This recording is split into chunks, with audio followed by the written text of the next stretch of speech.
Lama Tujume, you're watching Hornbill TV's Prime Time. Now headlines. Situation in Manipur continues to be on the boil, with the government of the state issuing shoot-at-sight orders on May 4. The Home Department issued an order stating that the governor was authorizing all district magistrates to issue shoot-and-sight orders in extreme cases.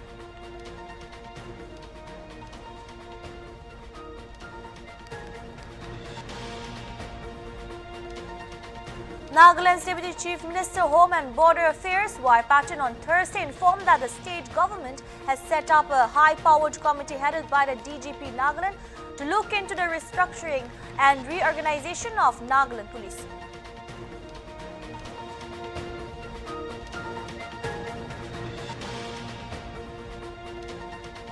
The Weather Office on Wednesday said it has picked up early signs of a cyclone developing in the southeast Bay of Bengal and warned fishermen and the shipping community against venturing into the region.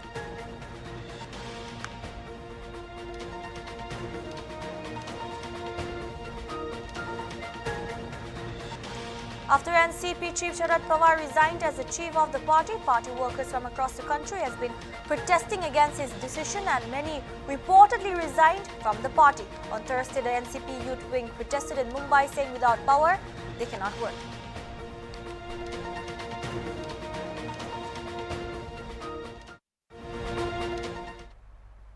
The situation in Manipur continues to be on the boil, with the government of the state issuing shoot-at-sight orders on May 4. The Home Department issued an order stating that the governor was authorizing all district magistrates to issue shoot-at-sight orders in extreme cases where all forms of persuasion, warning, reasonable force, etc. had been exhausted under provisions of law under CRPC 1973, and situation could not be controlled. Several people, the exact number is still unknown, have reportedly lost their lives after violence erupted from yesterday's rally that was organized by the ATSUM and counter-blockade organized by valley-based organizations. 6 persons said to have been injured during the violence in Manipur are confirmed to have been shifted to Nagaland. They are said to have been admitted to the ICU at Oking Hospital in Kohima. Paramilitary forces and rapid action forces have already arrived in the state. The report from Ground Zero is that the state police are struggling to cope with the situation as they are lacking in manpower. When Hornbill TV reached Ground Zero at Kangwai, which is approximately 52 kilometers away from Imphal, where violence first broke out yesterday, several houses gutted by fire can be seen. People fleeing bordering areas are living at relief camps set up in Moirang.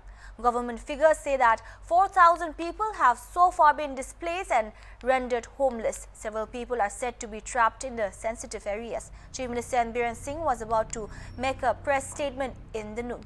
However, Naga MLAs led by Minister Awangpo Nyomai appeared before the press as a representative of the government and appealed to the people to maintain peace in the state.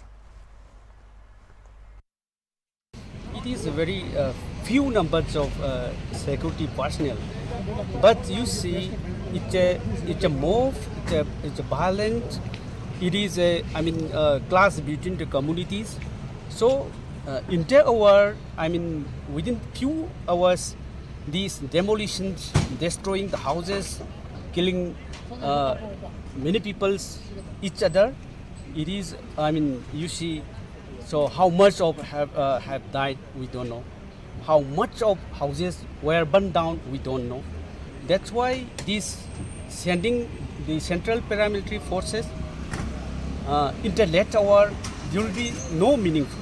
Okay. So I think this immediate requirement will be there as we see the situation. These you see around the governor's bungalow and the minister's bungalow, the smoke is coming up. So in the sky, it is within a very sensitive area. Within a very 0 kilometer, the situation is very alarming. This is a very urgent here in this very sensitive area. How can you see? You just imagine it in the remote area where the Kuki and the Meitei is situated. There you see there's a lot of problem will be, I think, will be there. So that's why we are approaching to the Honorable Governor to intervene immediately, whatever it We are Thambiro Dum Tobra, Atumbiga Amata political mile is Lounanaba, I have already explained to you, we have already sent last message to the Honorable Prime Minister and Honorable Home Minister. Also, the same copy was endorsed to Her Excellency, the Governor of Manipur, who is representative President of Supreme Commander of India. So we request her immediately intervene. Please help us for enable us to bring complete peace here in Manipur. Only this much. We met her. Right now we are here at Torbung. This is the actual ground zero from where the violence erupted yesterday after Achum call a rally of all tribal and the massive response was received by this rally being called by the Achum, and huge crowd turned up, and this crowd turned into violence. This is Mubasir Razi reporting for Hornbill TV from the ground. Nagaland's Deputy Chief Minister, Home and Border Affairs, Y. Patton, on Thursday informed that the state government has set up a high-powered committee headed by the DGP Nagaland to look into the restructuring and reorganization of Nagaland Police. Patton, while addressing a press conference at PHQ Kohima, said that the state police has grown in numbers, but there is an urgent need to make it more efficient on functional and operational lines so that it can effectively deal with the current problems as well as the future. He also said that Nagaland Police has set up an anti-narcotics task force booth at the state level, also informing that Nagaland Police is facing shortage of vehicles for law and order duties. He said that a PHQ will undertake an exercise to withdraw vehicles attached to retired officers, especially those attached for more than 3 months after retirement. In this, the Deputy Chief Minister requested the retired officers to cooperate towards this exercise in the interest of public services. PHQ has also been carrying out an exercise to reduce the deployment of bodyguards and static guards. He said the department has so far withdrawn almost 200 bodyguards, adding the static guards are also being rationalized. When any personnel is of imminent danger for his own life or others, he may be confined to quarter guard, and in such cases, immediate FIR should be lodged at the nearest police station by the immediate supervisory officers or the unit commander. As per my early directions, the PHQ has been carrying out an exercise reducing the deployment of bodyguards and static guards. Although it is ongoing exercise, the department has so far withdrawn almost 200 bodyguards. Static guards are also being rationalized. The Deputy Chief Minister of Nagaland, Y. Patton, on Thursday while addressing media said that the DGP Nagaland and Nagaland Police have launched a war on drugs during the past 4 months. During this period, systematic efforts have been undertaken to arrest criminals and disrupt the drug peddling and trafficking networks, where arrested persons include 6 number of police personnel. He said the Nagaland Police has set up an anti-narcotics task force booth at the state level, while also stating that he has directed the DGP Nagaland to quickly complete departmental inquiries against the police personnel arrested so far, so as to send a message of zero tolerance in the society. Patton also said that a number of police personnel of all ranks are often found absent from duty without due permission or leave from duty and duty stations, stating that these are acts of misconduct, dereliction of duty and indiscipline, which affects the command and control of the senior officers adversely, especially when senior officers are themselves absent from duty stations. To carry out screening of police personnel having issue of substance abuse in the department, so that suitable disciplinary and, if deemed fit, criminal action will be taken against them. Unauthorized absence from duties. It is noticed that a number of police personnel of all ranks are often found absent from duties without due permission or leave from duty and duty stations. These are acts of misconduct. The relation of duty and indiscipline, it affects the command and control of the senior officers, adversely, especially when senior officers are themselves absent from duty stations. The regular presence in the duty station helps local economy in large ways, besides creating a sense of confidence in the minds of the people. Therefore, it is essential and a must that officers and staff remains at their duty stations. DGP and PHQ should report unreasonable absentees from duties so that appropriate action are initiated against those erring police personnel. It is observed that there was a practice of confining of erring and delinquent police personnel to unique border guards, which was a method of punishment and dealing with indiscipline. However, confinement to border guard is an excessive punishment and inhuman.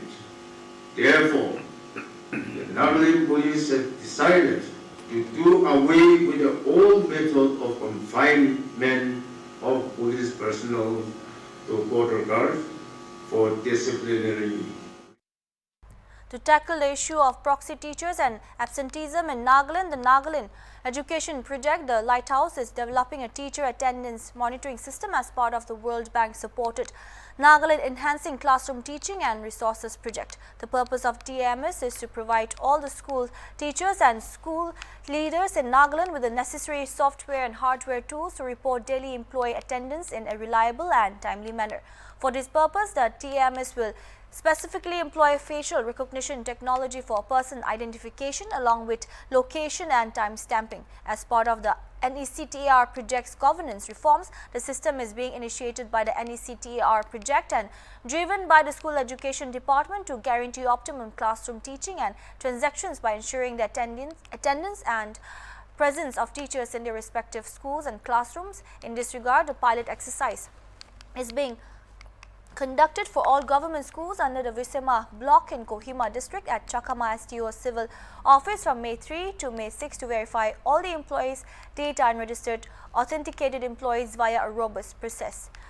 And now to discuss on this matter, we'll be joined by L from the newsroom. Hi L, can you hear me?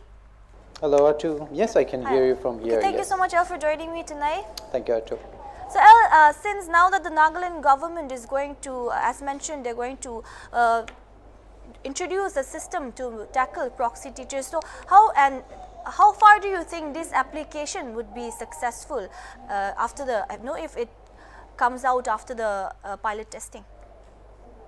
Right now we still have to wait and see for the results. One thing we have to remember is that this system that is being introduced by the government of Nagaland is not the first time.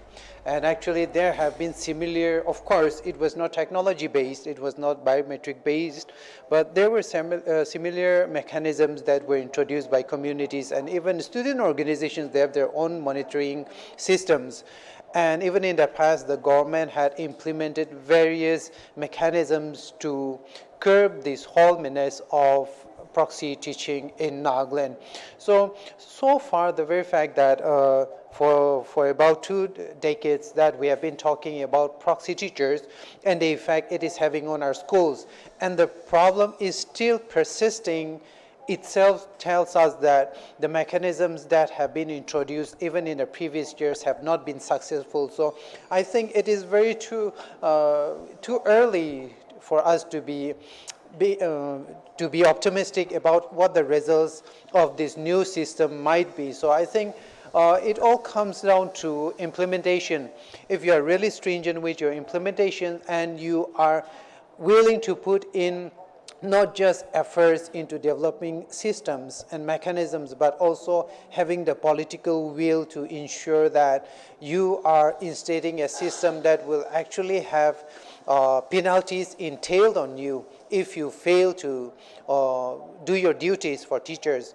And if you are the government, then I think it is also bespoke on you that you should implement it not only in paper but also in spirit, and go down to the level where we go beyond the systems. We will have to go down to the disease itself, the root cause of the whole malady, Atu. Ardell, also could you please explain that in details over the years? What are the steps taken by the administration and the government to tackle the menace of proxy teachers, and how far were they successful, if there were any? I think so far the systems that the government instated in the previous years in regard to curbing the menace of proxy teaching in Nagaland has always been limited to administrative functioning, administrative orders, and administrative diktats, if I may call that, because these orders, the notices and the actions taken by the government had always been limited to the administrative structure of the education system, education department. I think it could not find any takers in this case. In fact, even as far as 2006 and 2007, there was this huge upheaval across Nagaland when it was found that more than 5,000 government school teachers had no documentation, or they were illegally appointed, or most of them had inadequate qualification. For instance, I think it was about 4,500 teachers who were found to be illegally appointed. It was during 2006 or somewhere in that period. So even during that time, a lot of teachers were found wanting in their qualifications, wanting in the way they were appointed. But even those teachers were again absorbed back into the system, and I think most of them might be teaching now. So if we look at the way the administration has been handling the issue of proxy teachers, let alone illegal appointments, I think, of course, obviously it has not been successful. So that is the reason why I believe that it is too early to be optimistic about the new system, because we don't know if this will be successful.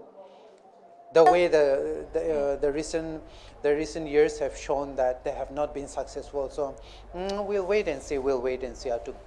Well, what could be the key reasons that the government and also the administration, they have not been able to put this proxy proxy under control? What could be the key reasons of them not being successful? It all comes down to implementation, and of course, to be fair to the government, they cannot always be everywhere at the same time, in every place. They cannot put a check. We have got more than 1,200 government schools, I think, if I am clear about the data that we received recently. We have a lot of government schools, primary school, lower primary schools, higher secondary schools that are run by the government. And there cannot be monitors and check keepers on all the institutions, and especially in the remote areas of Nagaland, where there are some places that cannot be accessed by normal vehicles, So in those areas, you have to have teachers who have to be teaching in your place, because either you are too inconvenienced to be going to these remote areas to teach them yourself, so you have to pay certain amounts of money to some other person to teach in your place. There are a lot of different reasons. So the first is that the government cannot be in every place, in every school. That is first thing. And second, I think there are also a lot of socio-economic reasons in here that, and I've actually experienced this myself. I have had people come over to me, writing to me on Facebook saying, hey, do you have any jobs there, in your organization? And I tell them, but you're a government teacher, you're a government employee. Why do you have to seek jobs from me? And they tell me, I am a teacher, or I'm an employee of the government, and I'm posted here, but salary man nai to aro income family income bishraya say. So those are the kind of people that keep proxy teachers or proxy employees so that they can seek more income streams. So there are a lot of different reasons. So it is not only just the government, but also the employees themselves. So I think this will need more than technology or monitoring systems to curb the menace, because I think this will involve a lot of brainstorming for both the government and also some kind of a moral accountability from the employees themselves to be able to say that they are working with integrity here too. Right, and also adding up to that, what we see here in Nagaland is that many teachers are not there in their respective schools or postings because of the irregularity of payment of salary also. So do you think for the teachers who are posted there, especially in far-flung areas, they have a valid reason? Yeah, definitely. I mean, I'm making this very clear right now. I'm not condoning their actions. If they are neglecting their duties, I think there is the government that will have to take care of that, and action should be initiated against them. But I also understand that, just like we said earlier, most of the government schools and establishments are in very remote places, and Nagaland is not a developed state. We are still a state that still has to wait for the central government to give us funds so that we can build roads, and we have been waiting for 30-40 years to build roads to our villages. If you go to the villages and if you go and see the kind of infrastructure they have in the schools and in the remote areas, then you'll be shocked. You won't even find shops there. So I think it is easier for employees to also look at it from the economic point of view. They feel that they might not be paid too well, so that they want to save money so instead of spending 2,000-3,000 from here and go to some corner in Mon district to teach and pay more for rent and accommodations and for food and supplies and spend more money on the salary from which they're getting from the government, I think it is easier for them to just keep a proxy there so that they can save money in that sense. And someone told me recently that they have not been paid for about 3 or 4 months.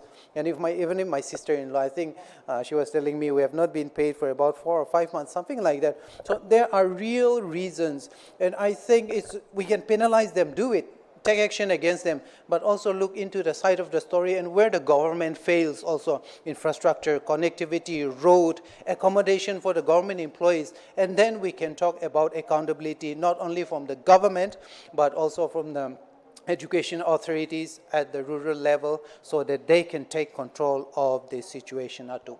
Right. Thank you so much, El. I think that's enough that's all for tonight. Thank you so much, El, for joining me. Thank you, Atu. That's all we'll have for now. Keep watching Hornbill TV.